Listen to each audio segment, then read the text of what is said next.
In early November 1987, a thoroughly unique style of motorsports event took place between Darwin and Adelaide, Australia.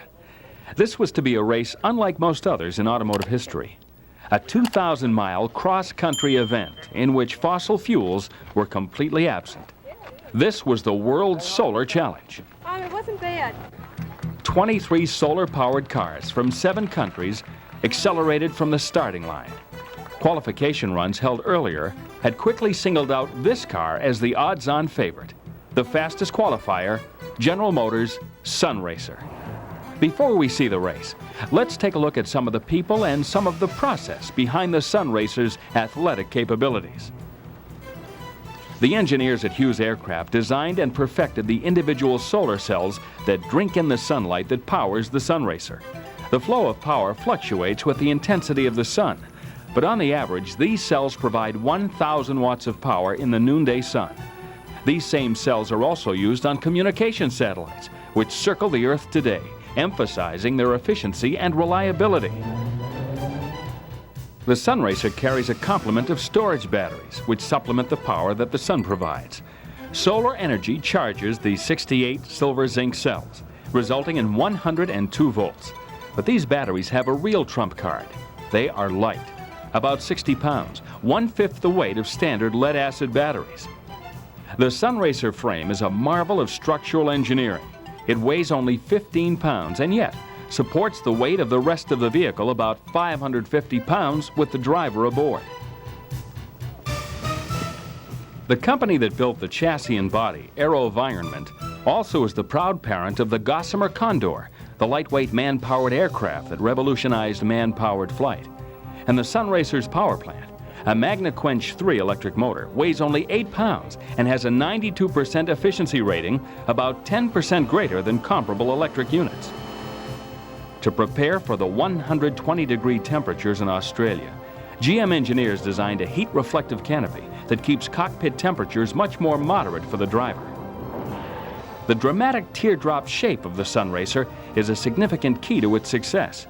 Wind tunnel tested, it measured the lowest drag coefficient of any road-going vehicle ever tested. With millions of dollars and millions of man-hours into the Sun Racer project, GM couldn't help but feel a sense of hopeful confidence at race time. The Sun Racer qualified first at over 70 miles per hour, giving it the privilege of starting number 1. In this race, competitors were given no special advantages when traveling on the public highways. Even speed limits were to be observed by the racers. But this was no ordinary highway system.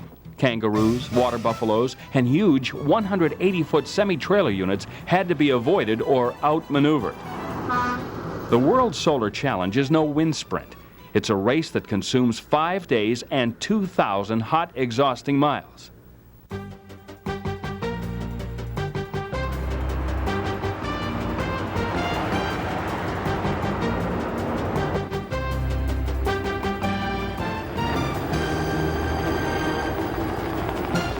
Over the first 4 days, the Sun Racer performs flawlessly, adapting to changing terrain and obstacles with apparent ease. Drivers Dr. Alec Brooks and John Harvey are now facing the final leg of the race, and perhaps the most challenging, the city limits of Adelaide and the sprint through traffic to the finish. It's 7:30 in the north and west. The rural crisis hits a new low on Upper Eyre Peninsula. The Sun Racer, which is leading the solar car race from Darwin to Adelaide, is set to tackle Adelaide's traffic, and the bicentennial Camel Trekkers are now set to take on their biggest challenge. Good morning, I'm Tim Butler. The head driver of the leading car in the World Solar Challenge, John Harvey, does not anticipate any problems with the heavy traffic as the vehicle nears Adelaide. Mr. Harvey said the vehicle was capable of speeds of over 100 kilometres an hour. He said it qualified for the event with a speed of 113 kilometres an hour, but has only been cruising at an average of about 70. Traffic really doesn't present a problem. We have 3 modes in which we can drive the car. One is the battery mode, and there's also a cruise control in which you can set the constant speed. I don't really expect any problems in the traffic. Mr. Harvey expects the Sun Racer to reach Adelaide by 10 o'clock and be in Seppeltsfield by early this afternoon. The preparation and teamwork finally pay off. as the Sun Racer crosses the finish line well ahead of the other 22 entries. After the race, the awards and congratulations are lavishly bestowed upon the winners, a team of talented innovators, opening new doors into tomorrow.